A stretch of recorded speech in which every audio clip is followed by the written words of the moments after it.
Salut à toi, aujourd'hui une vidéo un peu spéciale, philosophique, concernant ce sujet qui est l'amour, le sexe, les énergies sexuelles. C'est une conférence que j'ai faite il y a de cela 3 ans, avant le confinement du Covid. Donc je remercie déjà le caméraman dans ces temps-là.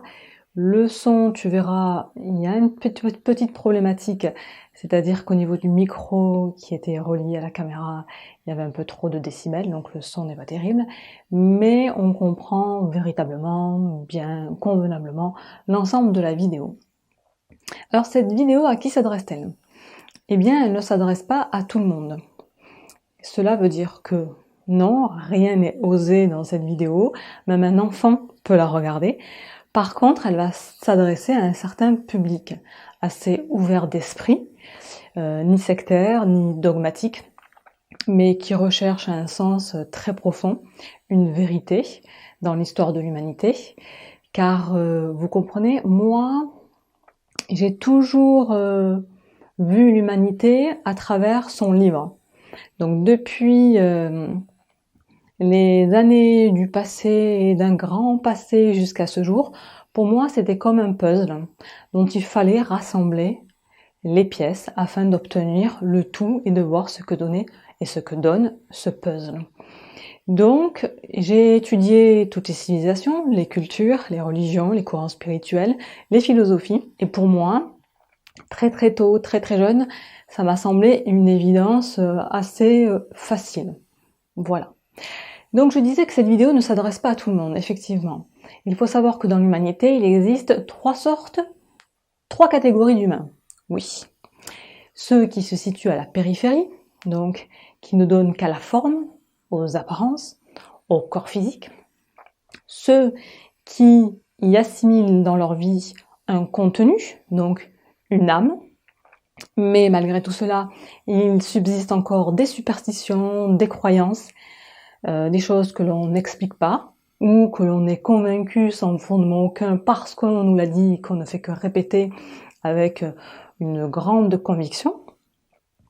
Et il y a ceux qui sont dans le sens, qui veulent vraiment enlever les couches et les couches, les pellicules et les pellicules, pour comprendre vraiment le sens véritable de tout ce que cela veut dire dans notre histoire de l'humanité. Parce que tu comprends bien que si toi dans ta vie, tu n'es que le fruit du hasard, un assemblage de molécules, de quelque chose, où souvent on me dit non mais Myriam, il n'y a pas d'intelligence, il n'y a rien du tout, il n'y a ni Dieu, ni maître, ni quoi que ce soit, nous sommes le fruit du hasard et nous sommes là, vraiment, nous sommes bons à rien. Ok.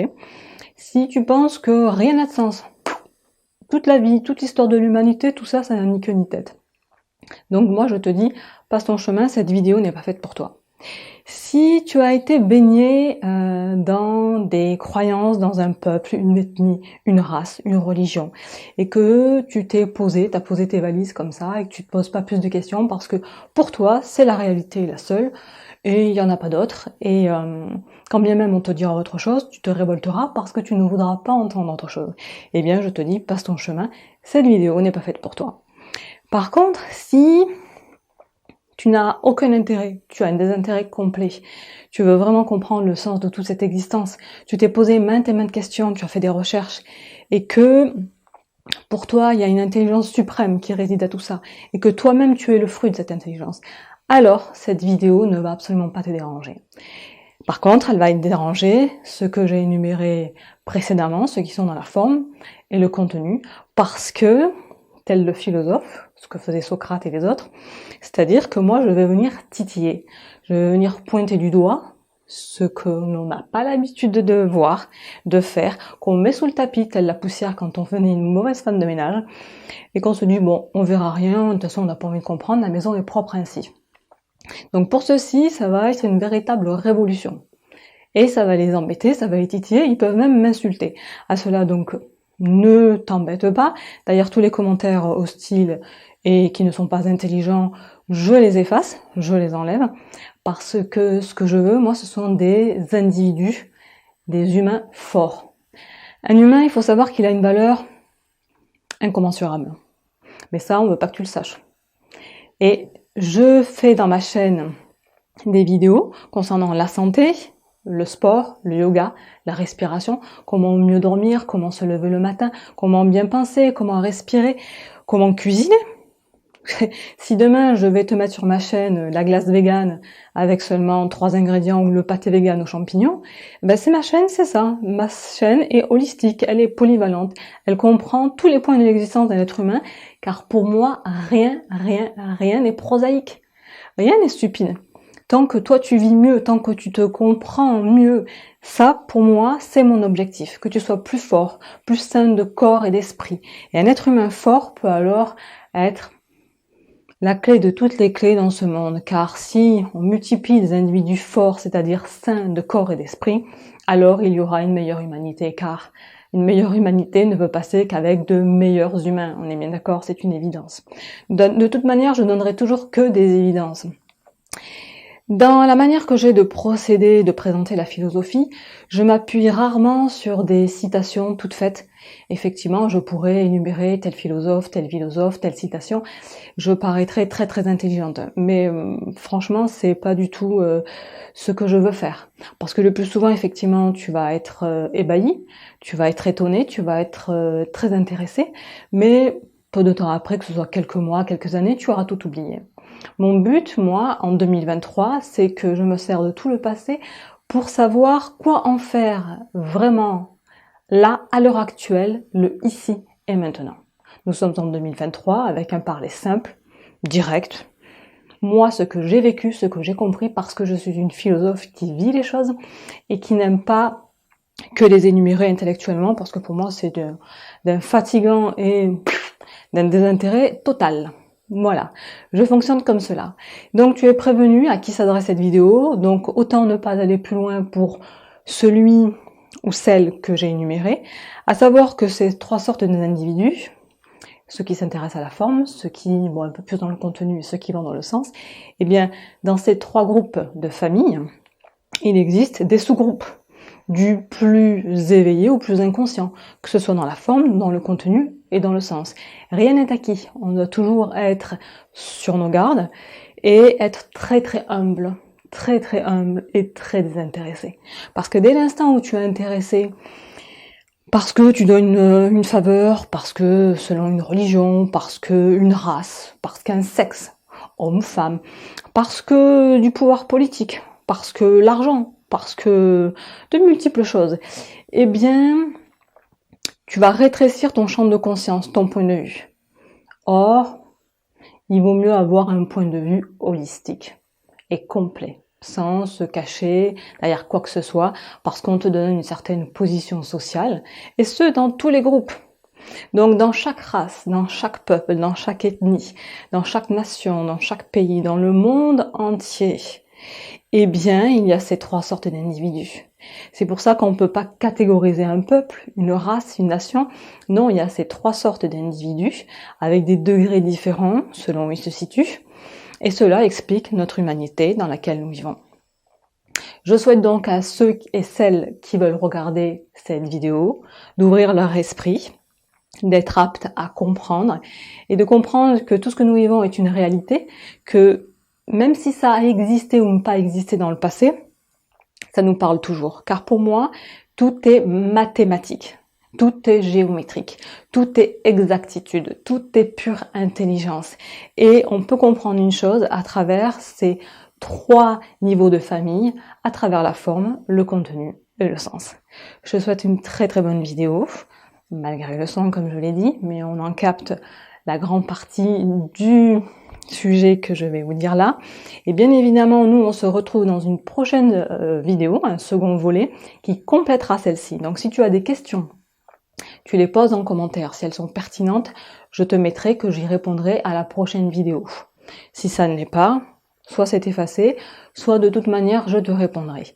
Donc je prendrai le temps de compléter cette vidéo parce qu'elle est déjà assez longue, je comptais la couper à chaque fois pour faire une intervention en face à face, mais je me suis dit elle est déjà trop longue.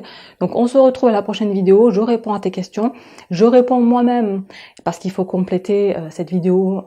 Initialement c'est une conférence qui a duré 2 heures, donc là elle a été coupée environ à 1h15. Je te dirai plus pour moi-même étayer mes propos, pour que tu comprennes davantage, et n'hésite pas à poser tes questions en commentaire. Je te dis à bientôt, tout le meilleur.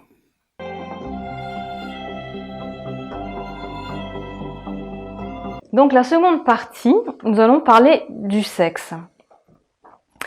Donc si nous prenons les organes génitaux de l'homme et de la femme, donc chez l'homme, il y a le pénis, la verge, avec les 2 testicules.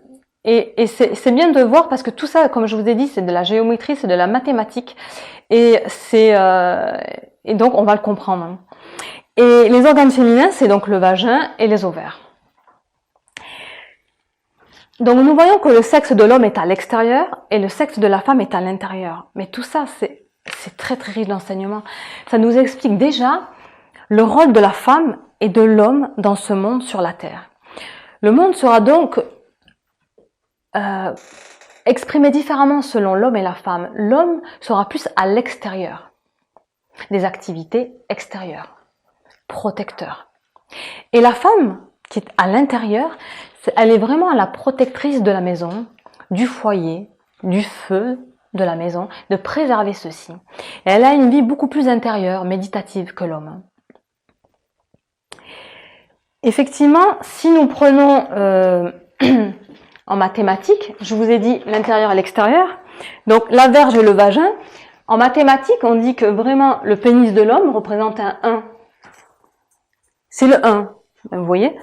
Et le vagin, qui est comme une lèvre, une bouche, ça représente un 0. D'accord? Okay. Qu'est-ce qui s'est passé dans l'entendement humain au fil des siècles qu'on a dit le principe féminin, et encore, je parle même pas de principe, là c'est tellement beaucoup dire là. On a dit que la femme et l'homme, on n'a pas compris que c'était des principes. Donc là, je vais trop vite. On a dit que la femme, qui est le 0, est moindre que l'homme, parce que monsieur est un 1. Mais c'est avoir très très mal compris. C'est très très mal compris. C'est-à-dire que se passe-t-il en mathématiques? Je pose l'homme. Je ne parle pas de principe. Parce que la véritable compréhension, on parle de principe masculin et de principe féminin. Mais pas que d'hommes et de femmes. L'homme et la femme, concrètement, physiquement, nous parlent d'un langage subtil, invisible à l'intérieur de nous. Donc, l'homme plus fort, femme, tais-toi. Femme, tu es inférieure à moi, car je suis le 1 et toi, tu n'es que le 0. Mais que se passe-t-il si la femme, qui est inférieure, voilà, vous la mettez devant? Ben, l'homme a très peu de puissance. Voilà, on peut partir du 0,001. Il a très très peu de puissance. La femme, le 0, a une capacité incroyable de création sur la Terre. Parce que si je fais justement le sens inverse, si la femme est l'égale de l'homme, et chacun respecte ce pourquoi il est fait sur la Terre, selon sa polarité, l'homme à l'extérieur, beaucoup plus émissif, et la femme réceptive. Elle vient en contrepoids à 50% aider l'homme. Elle lui donne une puissance de 1, il devient 10. Donc dire femme, tu n'es rien, non, c'est que toi, tu n'as rien compris. C'est que la femme a la capacité de donner un corps. Et d'ailleurs, c'est elle qui donne les corps au monde. Un homme, quand il dit la femme est inférieure, sache homme quand même que tu es né d'une femme, que tu es né de ta mère. Donc si la femme n'est rien, ta mère n'est rien, mais toutes les femmes ne sont rien. Donc si ta mère et ta femme ne sont rien, donc toi tu n'es rien parce que tu es né quand même du sein de ta mère. Voilà l'intelligibilité tout de même. Hein. L'homme et la femme, en Égypte ils savaient ça. C'était des couples et Pharaon et la reine étaient équilibrés. Ils avaient un grand respect pour l'homme et pour la femme, pour ces deux principes réunis. Et ils formaient le 10. Vous voyez, dans l'alphabet hébraïque, le nombre 10 correspond à la lettre Yod. I. Yod, qui est comme une flamèche, une flamme, qui représente le feu. Tous deux réunis, vous voyez le 1 tout seul. Bon, certes, ça va être le A, le Aleph. Mais appuyé par le 10, ça fait vraiment le foyer, le feu entretenu. Et quand bien même je rajouterai plein de zéros, plus la femme a son importance et est dans son rayon, et plus elle donne de puissance au 1. Ils ne sont pas contradictoires. Ils sont vraiment complémentaires. Voilà cette compréhension du masculin et du féminin. Et le corps physique est une splendeur. Est une splendeur parce que il nous parle vraiment. Il nous donne, je vous l'avais dit, vous pouvez comprendre l'invisibilité par le visible. Vous pouvez comprendre la métaphysique par la physique. Votre corps vous parle. Qu'on en ait fait un repère de prostitution, de n'importe quoi, ça c'est parce que c'était l'ombre et tous ces mondes des ténèbres qui ont voulu vivre, qui ont donné cette vision maladive au fur et à mesure à l'être humain pour qu'il se perde, pour qu'il se défasse de la source de l'amour, de ce qu'il est véritablement, et que tout soit dégradé, mais à un tel point que rien ne veut plus dire quoi que ce soit, et tout est pervers. Donc nous on le regarde en sachant, on va pas appuyer sur le bouton à dire, mais c'est vraiment dommage ce qui se passe. Moi, à travers ce que j'ai vécu et ma compréhension, je vois que, vous savez, tout est pur à celui qui est pur. Tout est pur à celui qui est pur. Parce qu'il peut expliquer. Dire que le corps est sale, non, c'est la vision que tu en as et c'est toutes les idées qu'on t'a données et qu'on a voulu te féconder pour que tu sois malade qui ont fait que ce corps est devenu une taverne du tout et du n'importe quoi. Et voilà que donc la verge de l'homme avec les deux testicules, ce sexe de l'homme, en Égypte, ils comprenaient vraiment. Alors, je vais pas vous en dire plus, parce qu'il y a des choses que je garde en interne. Mais si je veux faire le parallélisme, on retrouve ce sexe masculin dans la tête. Et effectivement, dans la tête, donc là j'efface, dans la tête, nous voyons que nous avons 7 portes. Nous avons 7 portes. 2 yeux, 2 oreilles, 2 narines et une bouche. Le sexe, ce n'est pas qu'un homme, une femme, dans les voies sexuelles, vagin, pénis, qui se pénètrent. En fait, on est fécondé tous les jours. Quand je vous parlais de propagande et de publicitaire, ils ont manifestement très très bien compris la chose, c'est-à-dire qu'on vous féconde sans vous demander quoi que ce soit. Vos yeux, vos oreilles, votre respiration. On vous sollicite constamment parce qu'on sait que vous êtes des créateurs. Et comme on veut vous faire aller dans un monde bien précis, d'esclaves, et vous vous dites, mais pourquoi ces publicités n'arrêtent pas? Mais c'est fatigant. Mais parce qu'ils ont compris la chose. Ils veulent vous assujettir. Donne-moi ton attention, donne-moi tes énergies, pour que moi je crée mon monde. Mais c'est pour vous donner vraiment des informations nécessaires, pour vous dire, enlevez tous ces clichés de ça c'est péché, ça c'est pas péché, ça on est vraiment en plein judéo-christianisme, où il faut vraiment nettoyer tout ça. Parce qu'on tombe fatalement dans l'arbre de la connaissance du bien et du mal. On en reparlera dans le 3e volet de l'énergie sexuelle. Et ça va pas nous libérer. Ce qui va nous libérer, c'est de comprendre. De regarder les choses. Et je vous ai dit, tout est pur pour un esprit pur.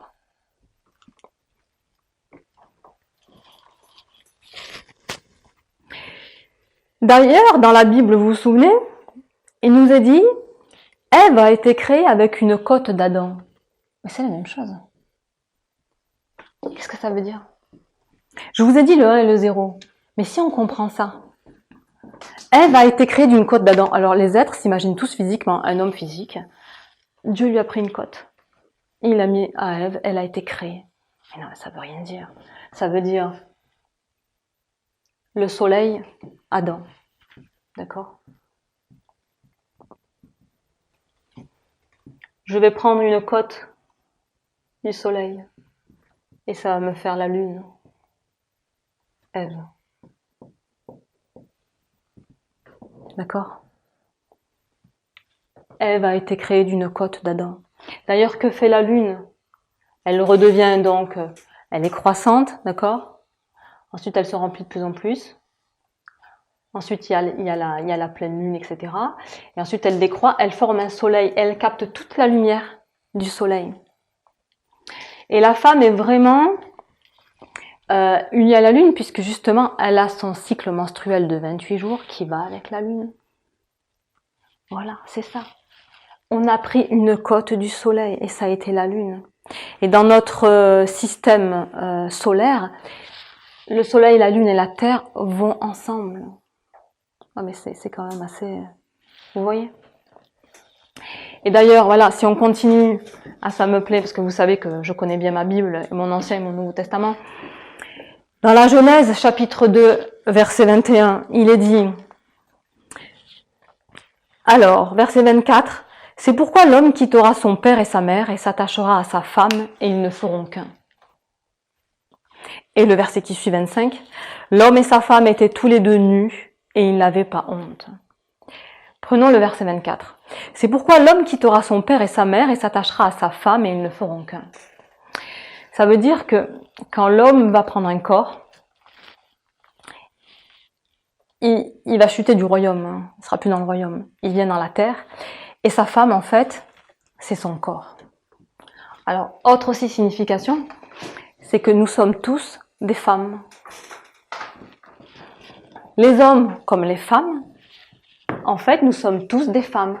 Une fois qu'on est incarné sur la terre, nous prenons un corps et ce corps est un principe féminin à l'image, je vous ai dit, le microcosme et le macrocosme. On s'incarne sur la terre et on prend un corps. Ok? Voilà. Mais c'est pareil, voilà. C'est pas, le corps égale la terre. Terre et corps veut dire la même chose. Donc dès que tu prends un corps, ton corps est féminin. Dans ton corps, il y a une âme qui est féminine aussi. Seul l'esprit est masculin. Tout l'enjeu de cette incarnation, c'est que hommes et femmes, on est dans un corps féminin. Hommes et femmes, nous sommes des âmes féminines. On est toutes des femmes.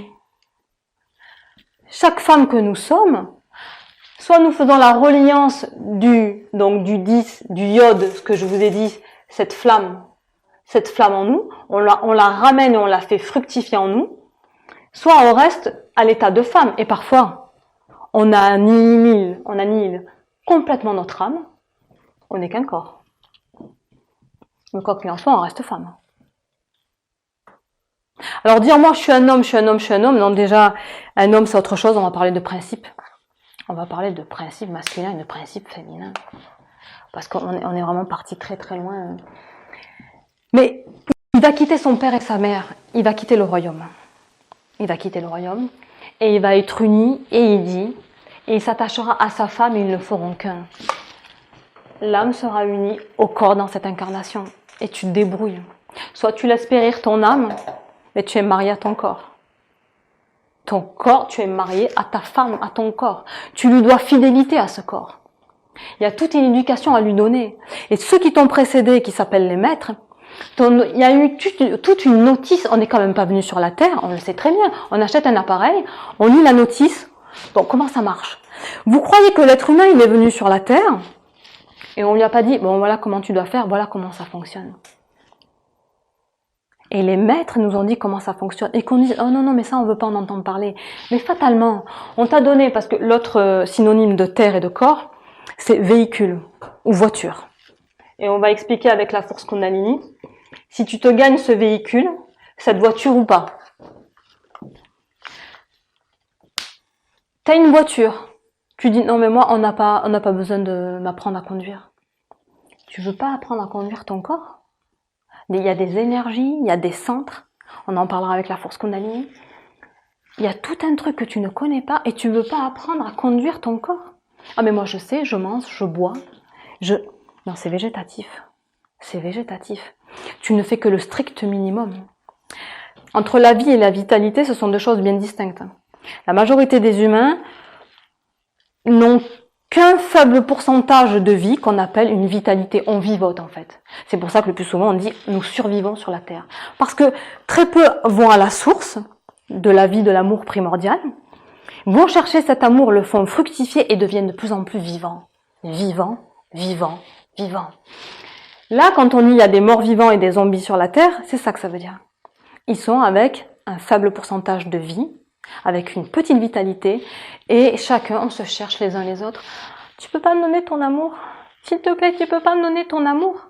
Voilà. Et déjà qu'on est tous pauvres les uns les autres, et on va se chercher les uns à travers les autres, le peu d'énergie que nous avons.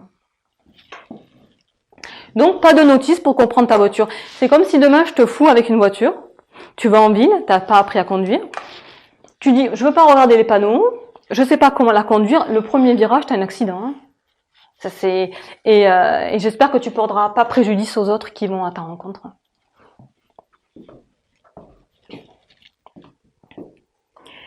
Donc, ils ne feront qu'un, le corps et l'âme. L'homme et sa femme étaient tous les deux nus et ils n'avaient pas honte, c'est très très beau. Parce que quand tu es dans le royaume, tout est pur dans le royaume, on est d'une pureté, on est de pure lumière. La lumière est notre vêtement. On est nu, mais ça veut pas dire c'est pas physique. Vous savez, ça remonte pas déjà si loin. Je vais pas remonter très très loin, mais si, juste on parle que des Atlantes, parce que je vous en ai déjà parlé. Et c'était donc Atlante pour situer moins 23 000 ans et moins 10 000 ans avant Jésus-Christ. Ils avaient déjà une autre perception, ils avaient des capacités, ils n'avaient pas le même corps que nous. Ils avaient une matière très ténue, très très subtile. Vraiment. Et c'est magnifique parce qu'ils étaient quand même assez proches d'une réalité où nous on est très très condensés, on est très grossier. On s'est vraiment fait des couches et des couches de peau. Mais ils étaient beaucoup plus lumière. Et on est ça. On est nus. La lumière est lumière. Après qu'on ait revêtu tous ces vêtements, ça fausse beaucoup quand même. Hein. On en reparlera, mais bon. Et de vous à moi, quand un enfant est né, il n'est pas habillé. Hein. Voilà. Donc dire que le serpent est entré par la femme, c'est aussi dire que par la voie sexuelle aussi, de l'homme et de la femme, hein, il peut venir titiller celui qui ne s'est pas préparé et qui veut éveiller cette force. On s'amuse pas avec le sexe. On va expliquer ce serpent, la troisième partie, qui est tapis à la base du sacrum. Donc, on l'appelle le serpent Kundalini, qui est enroulé 3 fois sur lui-même et qui est à la base vraiment du sacrum au niveau du sexe, et il est endormi. Et si on l'éveille par des actes sexuels qu'on ne comprend pas et qu'on ne maîtrise pas, on le titille, on va l'éveiller et on appelle des forces en nous qu'on ne sait pas maîtriser. Et ça, c'est le serpent tentateur vient quand même pour te tenter, pour te dire éveille ces forces créatrices, parce que moi ça me fait vivre et toi ça te fait chuter. On comprend vraiment. Enfin, je dis l'âme. L'âme, puisqu'on parle de sexe, quand elle vient, elle est asexuée. L'âme n'a pas de sexe. Je vous ai dit qu'elle était féminine, parce que c'est pour mieux vous faire comprendre que seul l'esprit est positif, émissif et masculin. Mais en fait, l'âme est asexuée. Avant, c'est juste quand elle prend un corps qu'elle va prendre un vêtement. Elle va prendre un vêtement ou un véhicule. Et là, elle va être un homme ou une femme. D'accord? Le corps est limité. Soit un homme, soit une femme. Quoique, à l'heure d'aujourd'hui, on va en reparler là. De cette sexualité qui porte vraiment un problème où de plus en plus de personnes ne savent plus s'ils sont hommes, s'ils sont femmes, Mais l'âme n'a pas de sexe. L'âme est asexuée.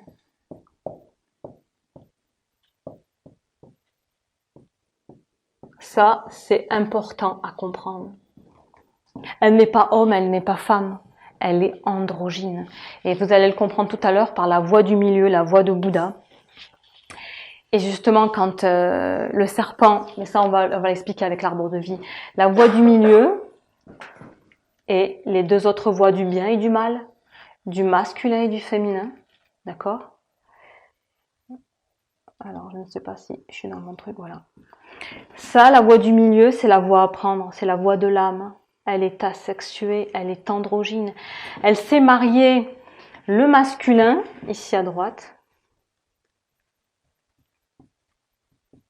et le féminin. Mais si elle tombe dans l'identification au corps, à dire effectivement mon corps je suis un homme, mais donc je suis un homme, c'est très dangereux. Et si une femme dit j'ai un corps de femme, je suis une femme, non, tu as pris cette enveloppe charnelle, tu as pris ce véhicule. Certes, ça te dit ce que tu dois faire parce que les hommes et les femmes, comme je l'ai dit, on n'a pas la même mission à faire. L'un est beaucoup plus à l'extérieur, chevalier, protecteur. Je crois que les hommes, je sais pas, vous avez beaucoup dévié là, mais... Et les femmes sont à l'intérieur, protectrices du foyer. Voilà, elles sont beaucoup plus... Vous voyez même, elles s'occupent des enfants, de leur éducation. Elles sont là pour apporter la douceur, l'amour, la générosité. Et l'homme doit protéger la femme. Et en Égypte, on comprenait ça, c'était magnifique. Il protégeait la femme. L'âme doit être ici au milieu et dire je suis asexuée. Je dois être androgyne. Qu'est-ce que ça veut dire androgyne? Ça veut dire que à part égale, ce 1 et ce 0, ce qu'on disait tout à l'heure, à part égale, à 50%, je dois marier le féminin et le masculin en moi. Je dois les regrouper au centre de moi. Parce que si je suis d'un côté ou de l'autre, fatalement, il y aura toujours un déséquilibre dans la balance. Masculin et féminin. Je ne vous dis pas que vous ne pouvez pas assouvir vos besoins. Je vous demande simplement de réfléchir sur l'orientation. Ça, c'est capital. Et là, on dira vraiment un grand secret tout à l'heure. Mais c'est formidable. C'est la clé. Voilà, je ne vous dis pas que vous ne pouvez pas assouvir vos besoins. On ne demande pas d'être un ascète. Après, chacun doit comprendre sa sexualité, où il en est. Moi, j'ai une relation particulière avec ma sexualité, c'est-à-dire que il m'a fallu, pendant des années, ne pas du tout utiliser les portes du sexe en bas, à ce qu'elles restent fermées, parce que j'avais une recherche absolue de la source. Donc, c'était un choix. Et puis aussi une destinée, et je remercie, sinon je ne serais pas parmi vous, mais qui fait que mes énergies devaient remonter tout le long pour éveiller en moi des centres, mais pour moi c'était vital. Donc mon initiation a été vraiment de ne pas dépenser mes forces sexuelles, mes énergies, parce que ce n'était pas ma vie, ce n'était pas mon chemin, et parce que j'avais appris à me connaître, parce que j'avais eu des gardiens aussi protecteurs. Et ce que j'ai aimé dans ma vie, c'est que j'ai absolument pas été, quelqu'un de fermé, quelqu'un de... vous avez des problèmes sexuels, vous savez, on vous dit que vous n'êtes pas équilibré, ou il faut que vous alliez voir quelqu'un. Ou... Non, moi, du fait que vous avez un amour pour la sagesse, j'aimais déjà. Et c'est ça qui me comblait. Quand on a des rapports sexuels, c'est parce qu'il y a un manque ou un appel. Vous avez un titillement et vous voulez y répondre. Et après, ce qui est beau, c'est de faire cet acte d'amour quand on aime justement un être. Chose que c'est vrai qu'on a beaucoup dévié dans notre société. Certes, ça a été très bien parce qu'il y a eu un moment donné où on nous a fait comprendre ce sexe, c'était vraiment dans le péché, et c'était tout un égrégore. Le fait de dire ça, c'est péché, ça c'est mal, mais on avait créé des mondes, mais c'était terrible.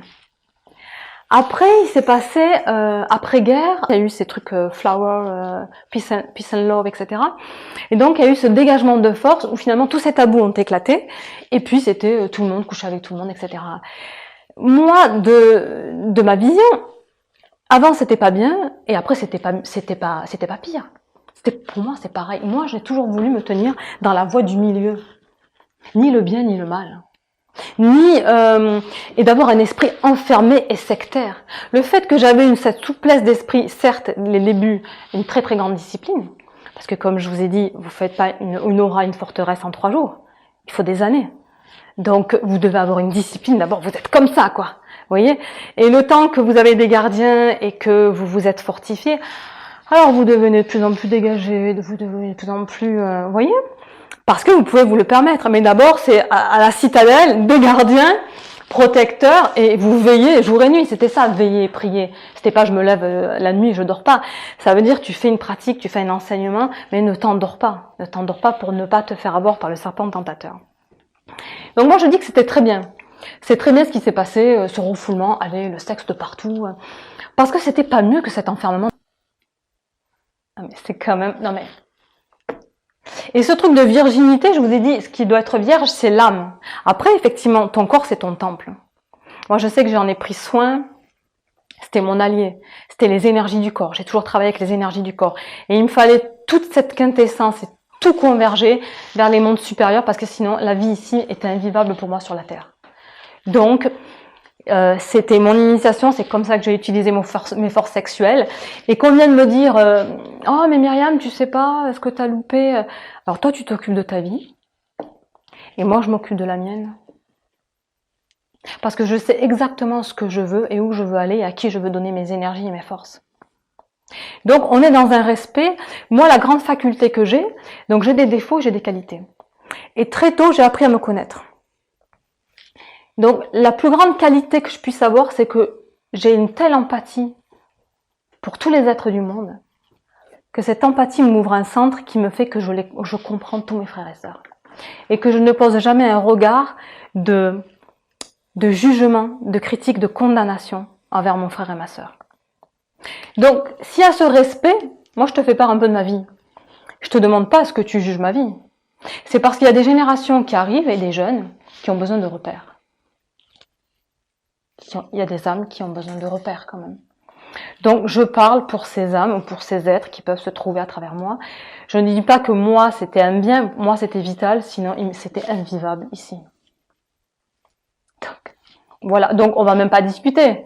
Tu me dis, tu sais pas ce que tu as loupé, mais je serais même pas parmi vous si j'avais pas fait cette discipline et cette éducation. Donc chacun a ses valeurs, ses énergies, et chacun fait comme il entend, de par notre libre arbitre. Hein, et voilà. Mais moi, par contre, je veux comprendre. Et je n'ai jamais été sectaire de dire ça c'est mal, ça c'est bien, ça c'est toujours tomber dans l'arbre du bien et du mal, et fatalement tu vas te tromper. La voie du milieu, on est cool. La voie du milieu, on comprend tout. Mais la voie du milieu, on a quand même une discipline. Et on veut comprendre les choses. Car comprendre est la clé. Et le malheur, c'est l'ignorance, comme disait Bouddha.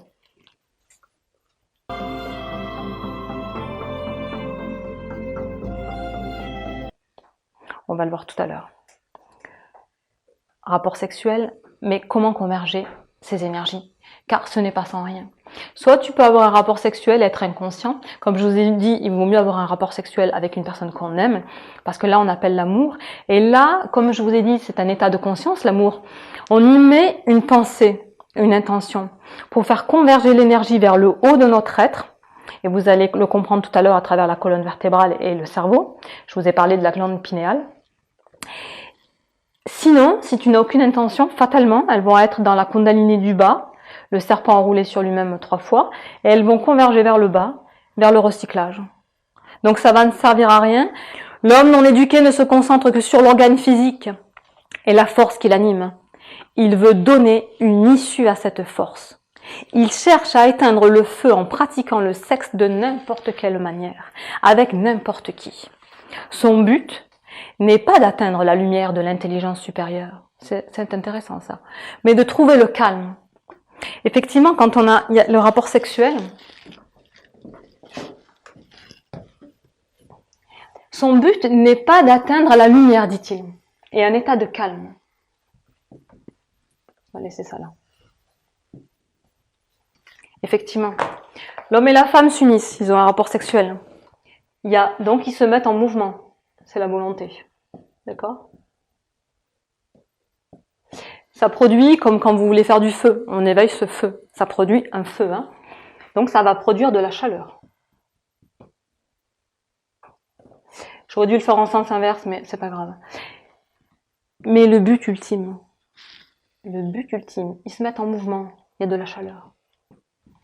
C'est qu'il y ait de la lumière.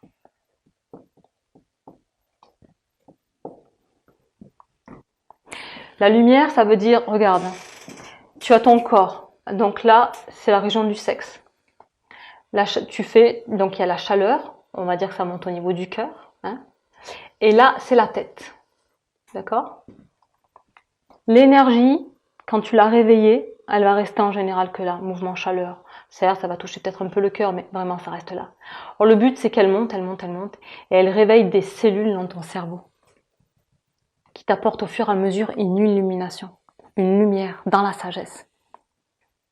Certes, tu fais cet acte, on dit faire l'amour, Mais toujours, n'oubliez pas, l'amour sans la sagesse n'est rien. C'est le père et la mère. C'est les deux principes que vous disiez féminin ou mère. Ou masculin ou père. C'est ce mariage des deux en vous, dans l'androgynie, pour apporter cette lumière. C'est ça, la lumière. Très peu arrivent à illuminer leur cerveau et à avoir plus de sagesse dans cet acte. En fait, on le fait pour s'abrutir, pour compenser, pour vider, mais toutes les énergies, malheureusement, elles partent vers le bas, vers ce monde du recyclage, où il n'y a rien. Alors qu'on devrait nourrir, notre cerveau doit se préparer, on va parler avec le chakra de Sahasrara tout à l'heure, on doit préparer jusqu'à ce qu'il y ait un éveil de la fleur de la méditation, cette fleur de lotus, qu'on appelle le chakra Sahasrara, qui est vraiment dans le centre ici, la fontanelle, qui s'ouvre, c'est le centre coronal, pour que la lumière puisse venir. Et ça, c'est un autre sexe, on appelle aussi ça la troisième bouche. Vous vous souvenez qu'on a le troisième œil, la troisième oreille ici, hein, et la troisième bouche, elle est là. La bouche du sexe, la bouche ici, et une bouche ici. Ce sexe, cette polarité, ce 1, ce 0, nous voyons beaucoup. Alors, ça apparaît aussi, vous vous rappelez, en Inde, dans les temples hindouistes, ils ont vraiment compris ces deux principes et qui s'unissaient à travers le lingam. Ce sont deux pierres, donc une pierre qui est à l'horizontale et une pierre qui est à la verticale. D'ailleurs, nos ancêtres ont posé des menhirs sur la terre, donc la terre même était l'horizontalité et le menhir dressé, le phallus dressé, était la verticalité. Voici que le lingam prend une forme comme ça et on y met ça, voilà. D'accord ? Donc, et ça nous rappelle fortement une barque avec son mât. Et c'est vraiment le voyage de l'âme. Elle est dans sa barque de lumière et avec son mât. Donc là, c'est ce fort sexuel au niveau du sacrum. Et là, c'est comme si c'était la colonne vertébrale et elle doit vraiment mener les énergies jusqu'en haut pour pouvoir la guider dans son voyage sur la terre et au-delà. Donc ce lingam qui représente aussi le principe masculin et le principe féminin. Ce qu'il y a, c'est que voilà, je vous ai parlé de principe. Quand l'homme s'identifie à son corps, il dit je suis un homme, et une femme à son corps, elle dit je suis une femme. Mais c'est problématique. La voie vraiment du milieu et le fait de s'identifier à l'âme est la réponse à tous les problèmes.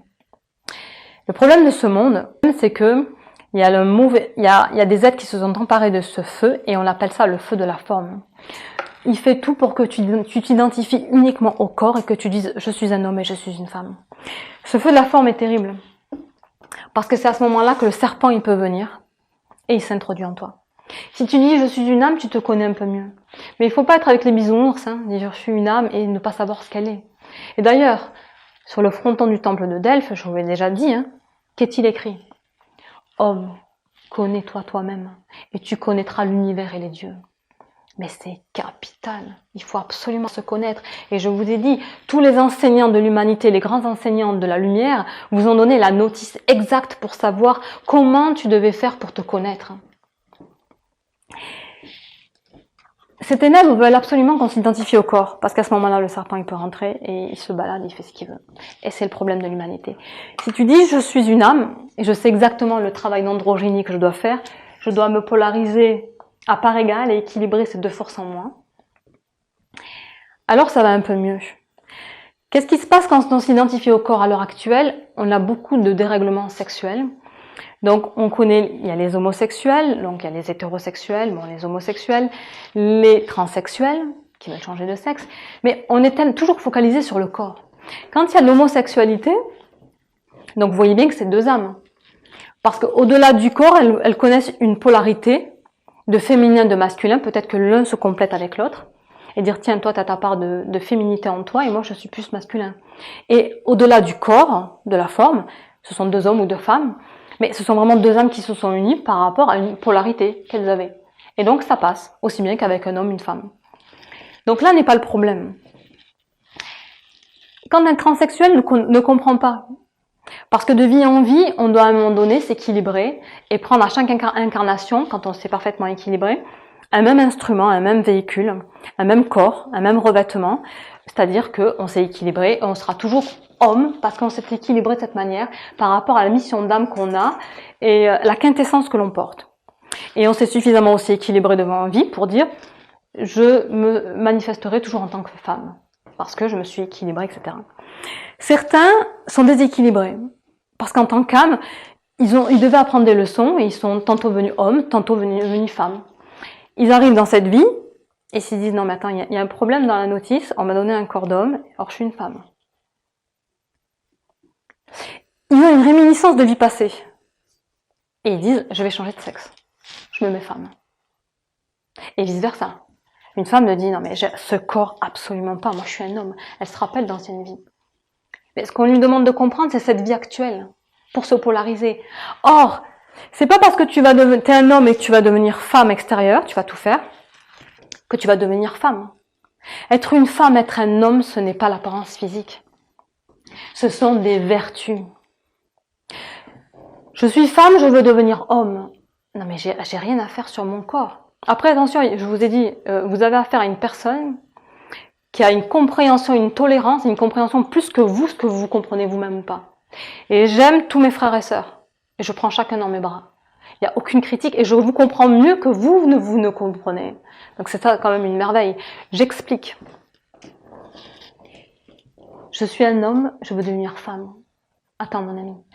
Une femme, c'est pas se changer, se mettre des cheveux longs, se maquiller, porter des talons de 15 cm et être vraiment débile.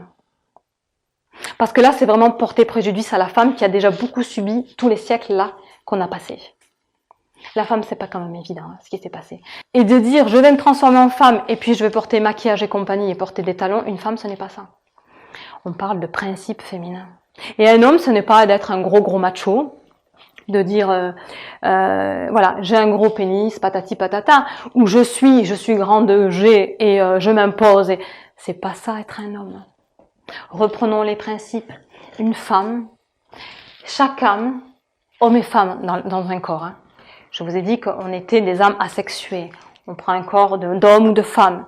Mais c'est pas ça. Vous êtes une âme. Identifiez-vous à l'âme, sinon vous allez être pris dans les filets du malin qui va vraiment vous amener à la perdition.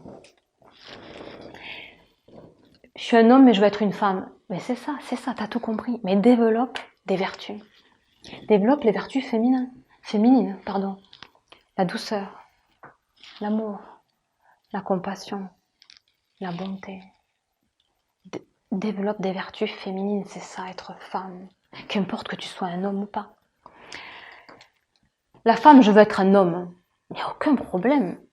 Garde ton enveloppe charnelle, sois combative, sois forte, sois courageuse, que plus rien ne te démonte, sois droite, sois vraiment pleine d'amour, pleine de sagesse, sois intègre.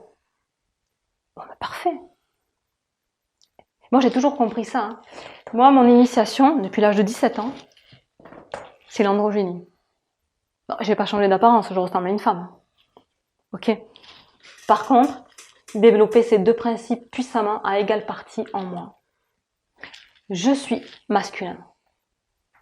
Je développe toutes ces vertus.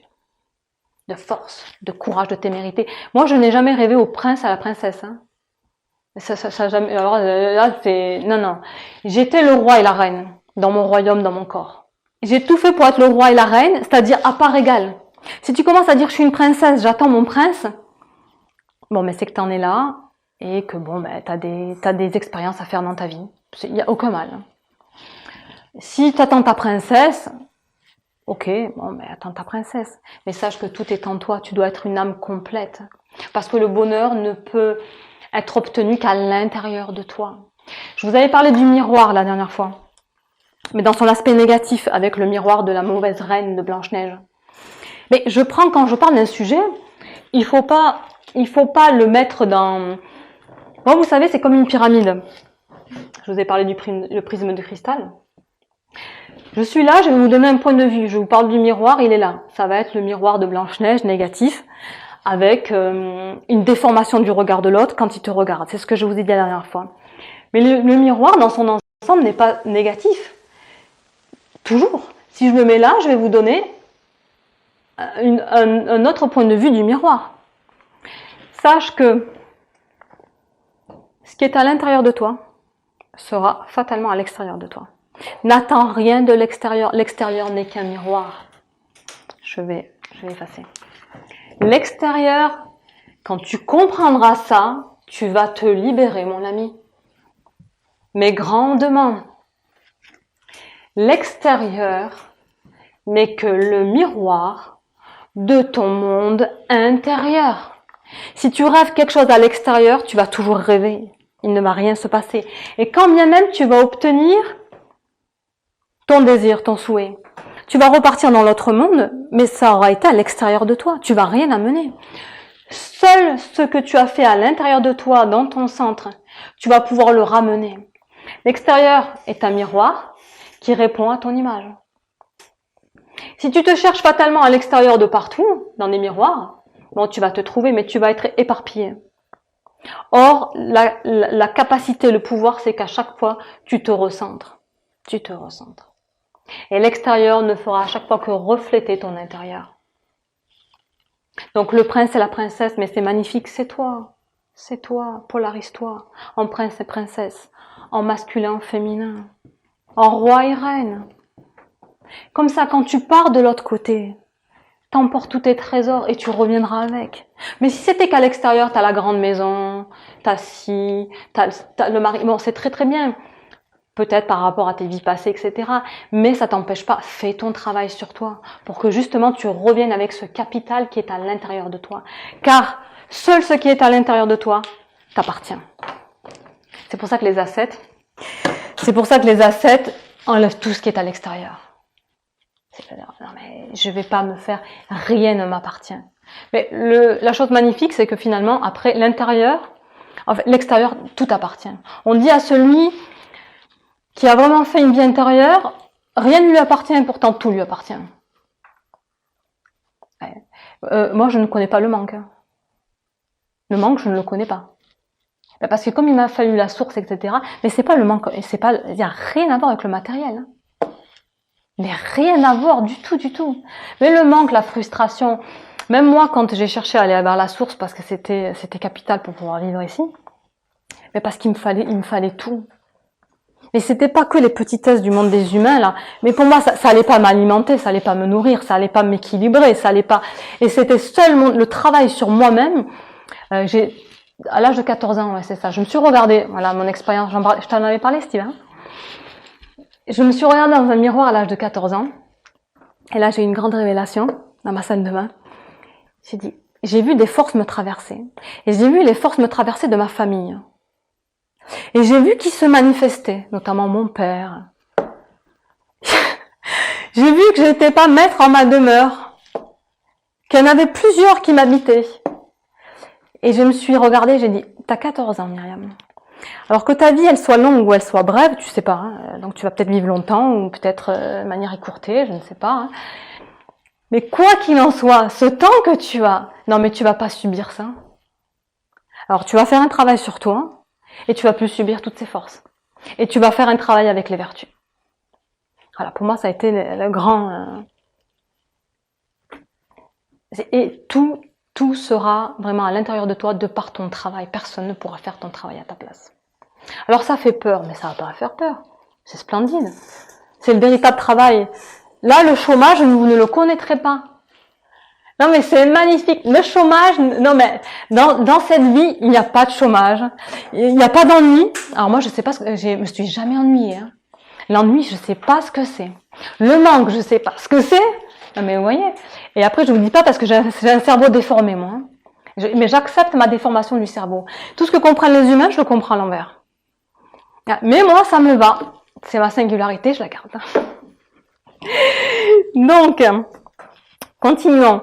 Puisque j'ai parlé de cette sexualité un petit peu différente, homosexuelle, transsexuelle, il y a les asexuels aussi. J'avais vu une émission et c'était justement des personnes asexuelles qui n'avaient pas de vie sexuelle.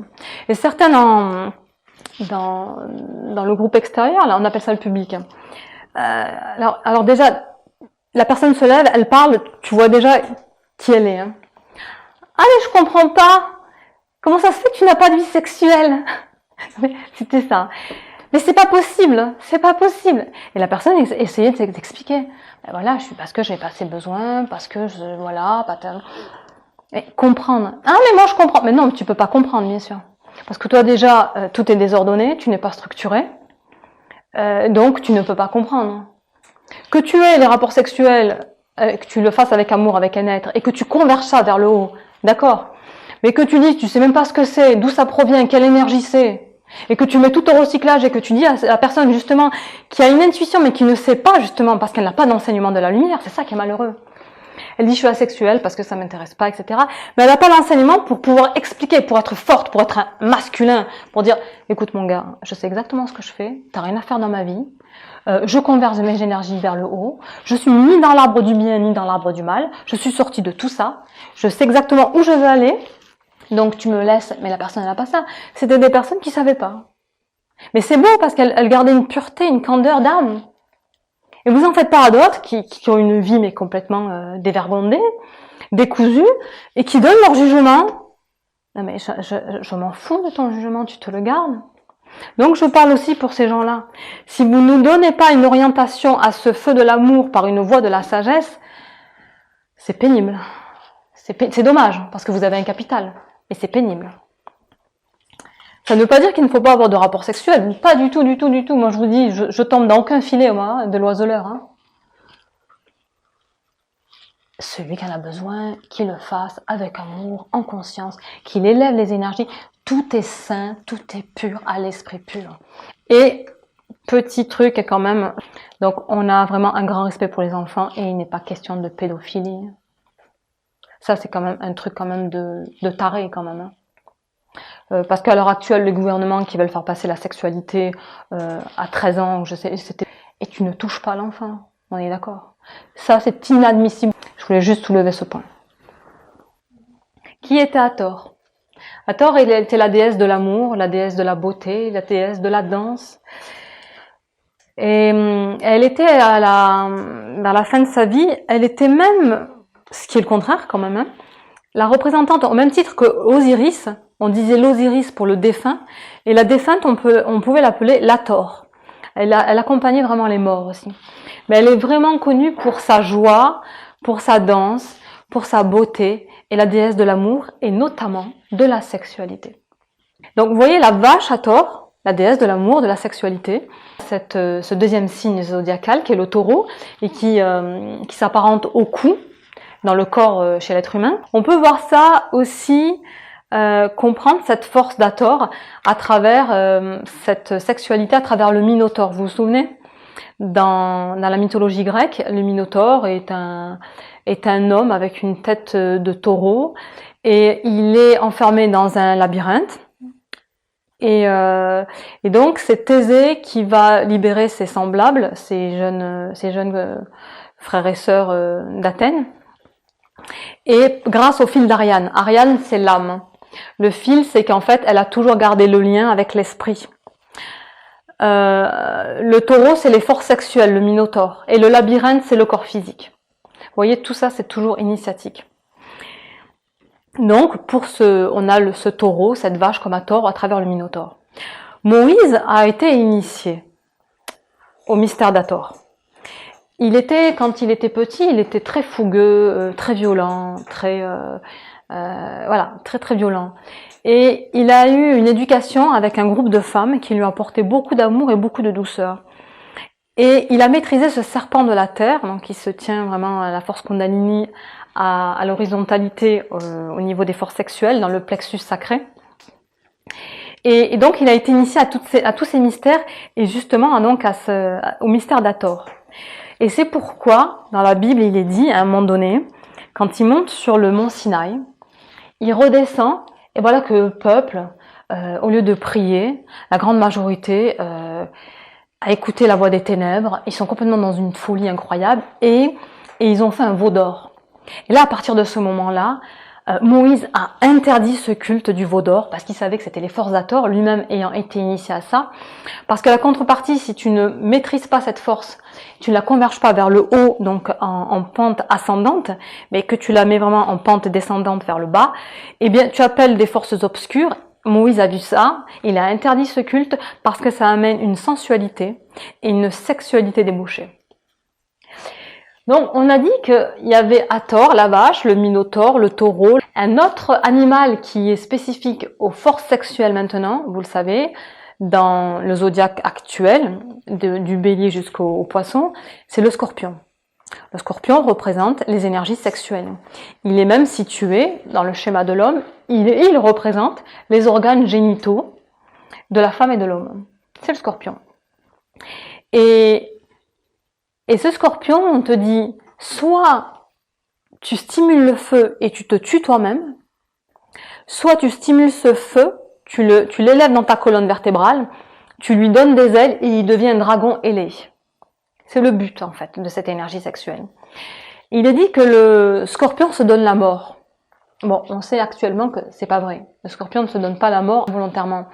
Ce qui se passe, c'est que le scorpion, lorsqu'il est près d'une source trop forte de chaleur, la peau de son dos se fragilise et du coup, il ne supporte pas cette trop forte chaleur puisque c'est un animal à sang froid, le scorpion.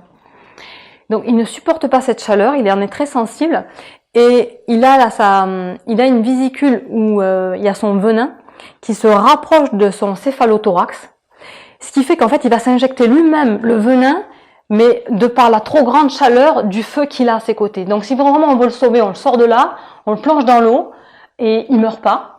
Mais sinon, c'est un effet physiologique, son venin se rapproche de son céphalothorax et il se donne la mort. Il se suicide pas en fait. Mais ce feu, voilà, mais il est sensible à une trop forte chaleur d'un feu. Et donc c'est ce qui se produit quand on a ces énergies sexuelles, on utilise ce feu. En fait, on se tue nous-mêmes. Parce que on ne peut pas supporter ça. Par contre, si on lui donne une issue, et on va parler de la colonne vertébrale, alors on va lui donner des ailes, et ça c'est le cas du cèdre d'Hermès qui a bien reproduit, avec vraiment ce soleil ailé. Alors on a donné une issue vraiment vers les mondes supérieurs à cette force, et elle est vraiment force de résurrection et non de destruction pour nous. Allez, juste pour finir, donc en Inde, justement, on a compris cette force sexuelle qui devait être élevée. On a le canal central, donc chez l'être humain, on a la colonne vertébrale. On a compris que Kundalini, le serpent, était endormi. Ok, ici. La colonne vertébrale était ici, donc la tête. Donc il y a des vertèbres, il y a la 33. Comme par hasard, je peux pas trop m'étaler. Hein. Il y a 33 vertèbres depuis les cervicales jusqu'au sacrum. Ça a une signification. Une vertèbre, il faut savoir qu'elle a une forme d'une croix en C, à peu près. Vous voyez ? Il y a un creux. Dans ce creux, justement, il y a le canal rachidien. Donc chaque vertèbre ici, qui en général, à part les deux premières et celle d'en bas là, il y a des disques pour pas qu'elles s'écrasent les unes aux autres. Donc il y a des disques. 33 vertèbres. Dans chaque vertèbre, dans les 33, il y a le canal rachidien qui passe. Et dans ce canal rachidien, à l'intérieur, il y a la moelle épinière, qui est hyprasensible, c'est capitalissime, et c'est là que la force vitale, donc on appelle ça donc Sushumna, cette force. Donc moi je vais l'écrire en français, comme ça vous pourrez ça s'écrit pas comme ça en indien, mais au moins vous allez bien le lire et voilà. C'est à la base, et donc vous éveillez à travers la moelle épinière cette énergie, dans ce canal central, Sushumna, et de part et d'autre, il y a justement ces principes masculins et féminins, à travers les deux serpents, on a ça dans le cas du cèdre d'Hermès, je vous l'ai dessiné tout à l'heure, à travers Ida et Pingala, ce sont des nadis. En fait, ces trois-là, ce que je suis en train de vous dessiner, boum, voilà. Des nadis, c'est quoi? La traduction, ce sont des flots, des courants. On peut schématiquement, on dit que vous imaginez les vaisseaux sanguins dans un corps humain. Ben, les nadis, c'est à peu près ça, mais sauf que ils sont invisibles et c'est pranique. C'est vraiment les maîtres qui avaient un œil dans les éthers qui arrivaient à voir ça. Et ils sont au nombre de 72 000 nadis. Donc on retrouve les 72, ce chiffre aussi, je vous ai dit tout à l'heure, les battements d'un cœur à la minute. Et donc, il y a 72 000 nadis, donc flots, courants, dont 14 principaux nadis, dont 3 vraiment primordiaux, à travers justement Sushumna, Ida et Pingala. D'accord? Donc, c'est à travers la respiration qu'un ascète, voilà, à travers ces 2 narines. Donc, la narine gauche, c'est vraiment le côté féminin, négatif, réceptif, c'est Ida. C'est vraiment tout le côté féminin, négatif, si vous voulez, etc. Mais voilà, il n'y a rien de... Et le côté masculin émissif, donc masculin, c'est Pingala, la narine droite. C'est pour ça qu'on fait des exercices masculins et positifs. Des exercices de respiration. Pour justement amener à maîtriser cette énergie sexuelle qui est le serpent Kundalini jusqu'à le faire monter, étape par étape, à travers, avec un suivi d'un maître, une bonne respiration, une bonne méditation. Et c'est pour ça que les Occidentaux ont très très mal compris le tantrisme. Un ascète, c'était pas du tout ce qu'il faisait. Un tantrisme, c'est pas ses rapports sexuels, etc. C'est vraiment une voie de discipline qui commence d'abord très très doucement, de la respiration, voilà. Et puis après, le maître leur fait beaucoup d'exercices de mantras, mais énormément de mantras, jusqu'à 100 000 fois. Vraiment pour s'incorporer des énergies. On réveille pas la Kundalini comme ça. Il vaut mieux ne jamais la réveiller si on fait pas tout un travail. Mais les Occidentaux, ils veulent tellement tout et tout de suite. Ils veulent tout à l'extérieur, ce sont des matérialistes. Je vous disais du miroir, ne cherche pas à l'extérieur ce que tu n'as pas à l'intérieur. Eux, c'est tout à l'extérieur. Donc ils ont compris par cette voie sexuelle, ils ont dit youpi, il y a le tantrisme, on peut se cacher derrière. Il n'en est rien. Le véritable tantrisme, c'est une discipline de méditation, de respiration, de mantra, enfin voilà, jusqu'à ce qu'elle s'éveille et que ça parvienne à éveiller les cellules du cerveau, et notamment la glande pituitaire pinéale, ici, et après apparaît la fleur de méditation, donc ce lotus à 1000 pétales. En fait, on dit 1000 pétales, mais en fait, il en a 972, il me semble. C'est-à-dire qu'il a 960 pétales, ce sont des lotus à chaque fois. Des chakras. Les chakras, donc il y en a 7. Hein. Ici, c'est Muladhara, le chakra Muladhara. Je vais vous l'écrire si vous voulez. Alors, chakra Muladhara. Les principaux, je vais vous dire. Hein. Alors, je pense que ça s'écrit à peu près un truc comme ça. Donc, c'est le plexus sacré, c'est au niveau du sacrum. Après, il y a au niveau du plexus solaire. Hein. Après, il y a surtout le cœur. Donc, c'est Anahata, me semble-t-il. J'avais un schéma à vous montrer. C'est vrai. Je vais voir si je l'ai. Vous pouvez vous le faire passer. Oui, il est pas mal. Vous allez vous le faire passer. Anahata et surtout Ajna et Sahasrara. Voilà. Donc, Anahata, le cœur, ici.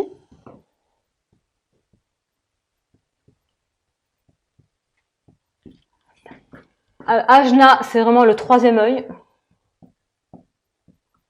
Et Sahasrara, justement, c'est ce lotus à 1000 pétales, donc 972. Il y a 960 pétales et il y a une corolle au milieu de 12 pétales. Voilà. Donc le but, c'est vraiment d'éveiller cette énergie, de réveiller les cellules du cerveau et d'offrir vraiment comme un sexe ouvert pour les intelligences supérieures afin d'être fécondées par elles et ensuite de pouvoir faire descendre ces énergies et de féconder la terre pour le bien commun. Voilà. En grande majorité, on ne fait pas cette ascension. On est des égoïstes ignorants, on garde cette énergie et on ramène tout à la terre sans avoir quoi que ce soit transformé.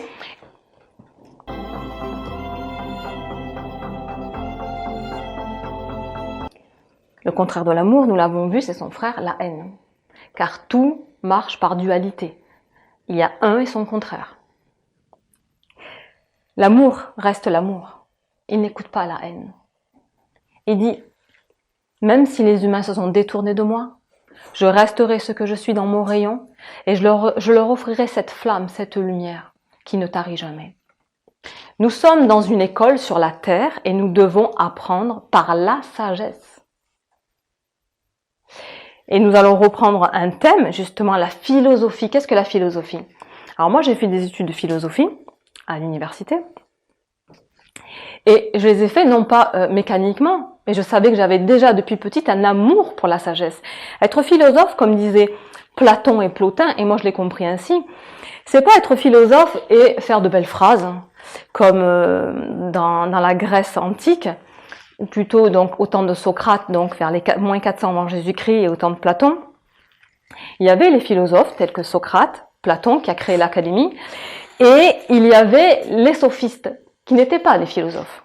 Les sophistes se faisaient payer très très cher, mais vraiment pour avoir un discours mais éloquent, mais c'est voilà, c'est très très beau à entendre, mais le contenu était vide. Le philosophe, le véritable, comme disait Plotin, tu vis l'enseignement. Tu as des perles précieuses, tu les mets en action.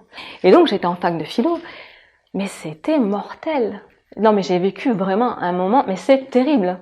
D'ailleurs, comme pour quelqu'un qui aime apprendre, je peux vous dire que vous allez chez vous, vous ouvrez vos livres, vos propres livres, et vous étudiez à votre manière.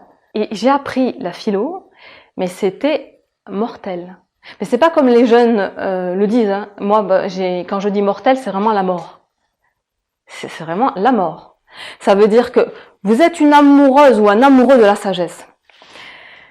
Pour vous, ça vous parle, vous ouvrez, mais vous dites waouh, l'esprit il est là, et vous avez ce discernement. Quand c'est mort, quand il y a des philosophes où vous dites lui son intellect, il est complètement parti de tous les côtés, il n'est pas du tout cohérent et il sait pas de quoi il parle. Et quand il y a un philosophe ou un maître qui parle et vous voyez que l'esprit vivifie la lettre, et vous dites ça c'est animé. Et vous dites, ouh là là, mais c'est pas possible, c'est une fécondation. On parlera de sexe dans la deuxième partie. Le sexe n'est pas que les organes génitaux. Le sexe, c'est la fécondation de partout où que tu reçois. Et la propagande, les publicitaires l'ont très très bien compris. Pourquoi on vous féconde constamment? Mais parce que ça marche. Et ça, c'était un acte de fécondation sexuelle. On en reparle tout à l'heure. Donc si je prends le terme de amour, comme je vous l'ai expliqué, ça veut dire l'âme et our. Âme et our veut dire lumière. L'âme de lumière. Il n'y a pas d'amour sans âme, déjà. Donc ce n'est pas que des corps. Un corps dit à un autre corps, je t'aime. Il manque une essence. Il manque l'âme de lumière. Seule une âme de lumière peut dire à une autre âme de lumière, je te vois, je t'aime. Je viens de dire, est-ce que l'amour est un sentiment tout à l'heure? Eh bien ça c'est la grande question.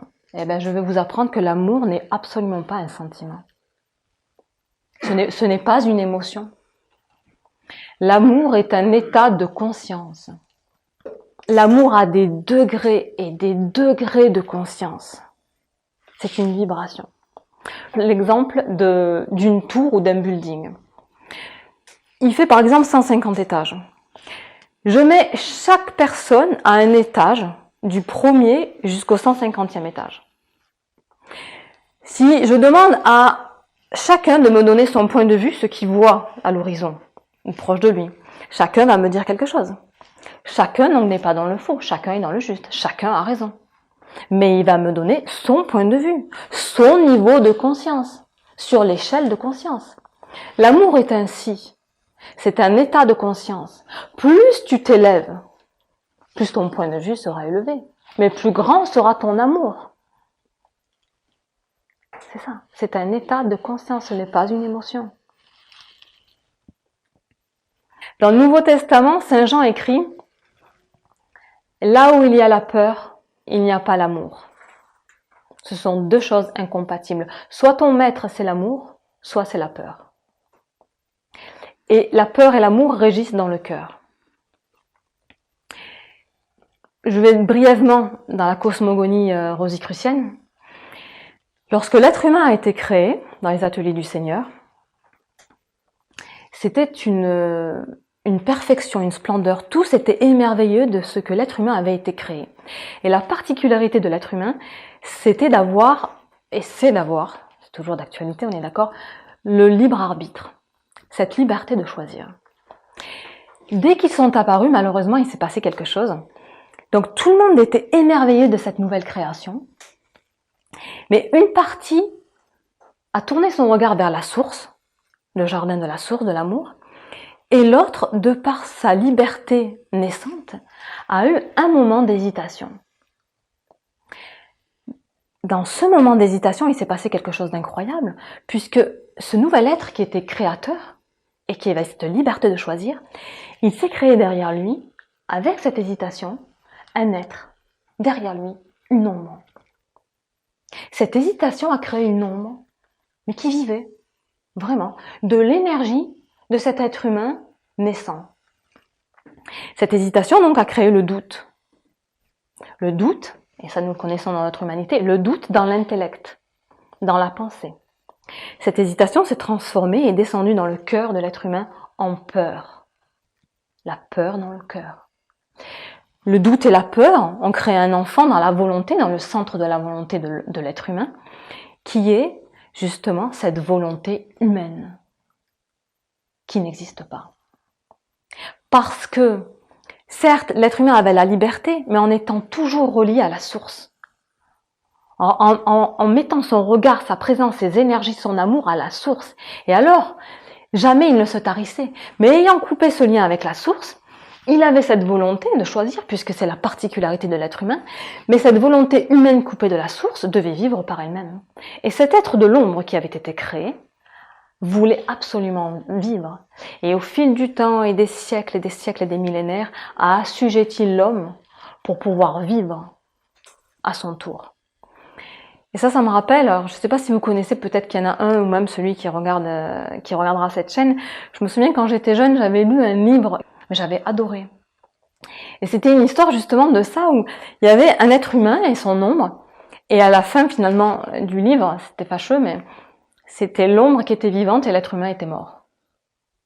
C'était vraiment et ça explique vraiment qui de l'être véritable, toi, ton âme lumière, va vivre et va mener jusqu'au bout ce lien avec la source et va se faire ce corps de lumière et ce corps de sagesse, ou bien c'est cette ombre qui a été créée dès le départ de la création de l'homme et qui a voulu, mais qui a tout fait pour vivre et qui, dans ce monde actuel, vit, mais alors dans toute sa grandeur et écrase tous les humains. Certes, dire je suis amour, moi pour avoir rencontré bon nombre de personnes qui ont travaillé dans tous les réseaux sociaux, services sociaux de l'humanitaire, j'ai eu un retour où elles étaient complètement lessivées. Lessivées, dégoûtées, parce que leur cœur, elle l'avait donné comme ça. Mais du coup, si tu te renforces pas, si tu n'es pas toi-même lié à la source d'amour, c'est super de dire je veux aimer, aimez-vous les uns les autres. Mais toi-même, d'abord, tu dois, va dans ta chambre secrète, cultive ton jardin, sois avec le jardin de l'amour. Et après, tu vas déverser à tes frères et sœurs, tu reviens dans ta grotte secrète, tu recultives ça et tu déverses consciemment. Avec discernement, parce que qu'est-ce qui va se passer à un moment donné?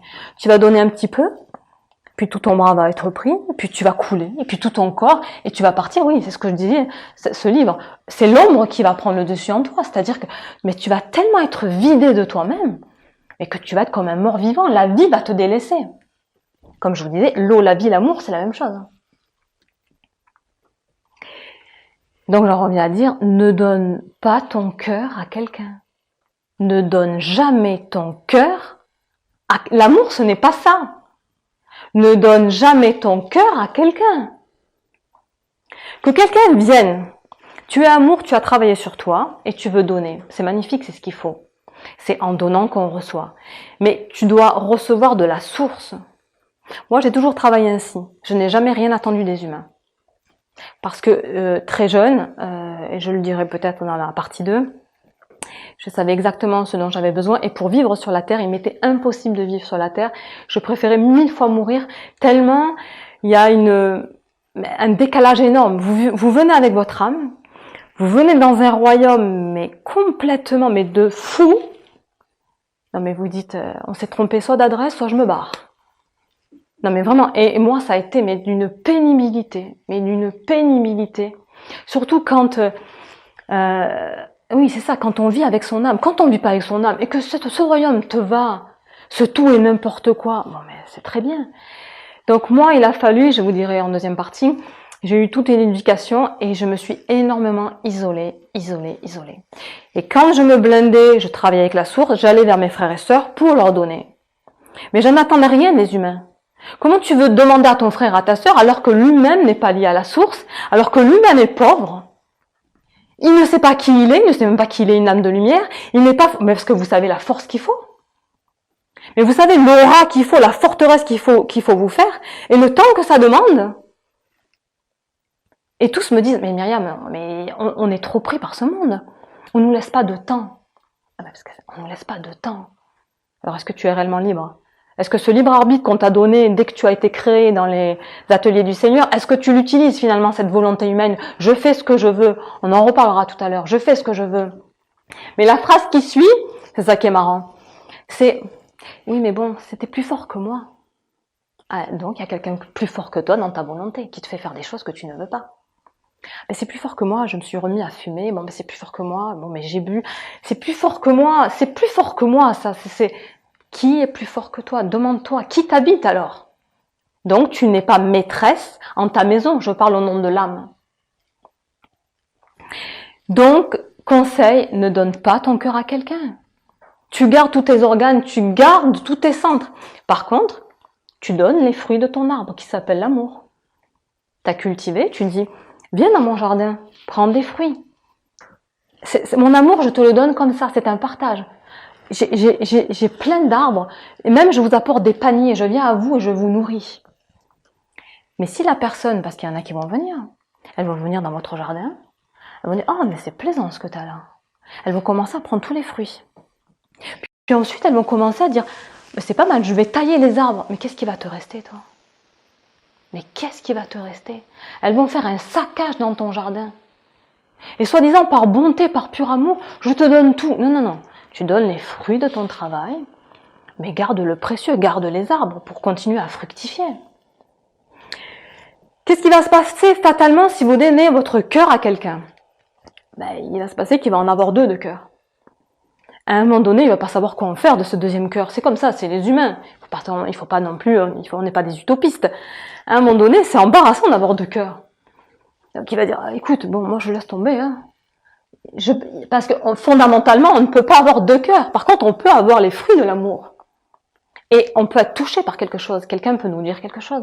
Il peut vraiment nous toucher et nous éveiller. Je vous ai dit, l'amour, c'est un état de conscience. Un être va vous donner de l'amour, il va vous donner un éveil. Et ça va vous permettre de travailler sur vous-même pour ne pas rester au premier étage du building, mais pour dire, effectivement, par mes propres efforts, par mon propre labeur, je vais monter les étages. Mais c'est que chacun individuellement qui pourra faire ce travail.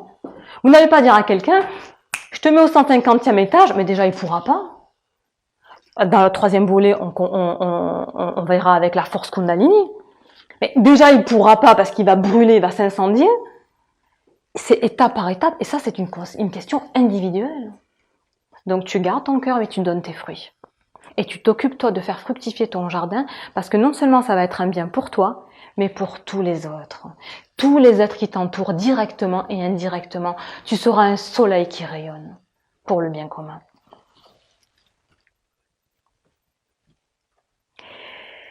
Ce qui nous parle aussi, alors vous savez que j'aime bien le tarot, dans les cartes majeures, il y a la 6e lame, je vous l'ai apportée, je la mettrai en grand dans la vidéo, qui est l'amoureux. Vous connaissez l'amoureux? Donc voilà, c'est ceci. Donc il y a Cupidon qui avec une flèche. Il y a un jeune, on va juste, voilà, ici. Il y a un jeune homme ici, et il y a une femme mûre à sa droite, et une femme jeune à sa gauche. La femme gauche met sa main au cœur du jeune homme, et elle met sa main droite elle-même vers son sexe. Ça veut dire, donne-moi ton cœur, aime-moi, mais pour les voies sexuelles. Je te mènerai, voilà. Vous voyez? C'est cette forme d'amour. Et bien sûr, Cupidon choisit pas la femme mûre, il choisit la femme jeune pour dire mais fais ce choix. Bon. Et il y a la femme mûre à sa droite qui, elle, lui met la main sur l'épaule et elle met son autre main en direction de la terre, qui veut dire apprends la sagesse. Apprends la sagesse. Voilà l'amoureux. Il a ce choix. C'est vraiment une lame du libre arbitre qu'est l'être humain. Donc soit vers les voies sexuelles, et je vous dirai, les voies sexuelles, les organes génitaux, tout est positif, il n'y a aucun mal. Le mal, c'est l'ignorance. Mais voilà qu'il a un choix. Soit je mets mes énergies vers le bas, parce qu'il y a deux orientations pour l'énergie sexuelle, soit vers le bas et tout part au recyclage et vous perdez tout, soit vers le haut et par le biais de la sagesse, vous donnez votre amour à la sagesse et vous faites un corps de lumière.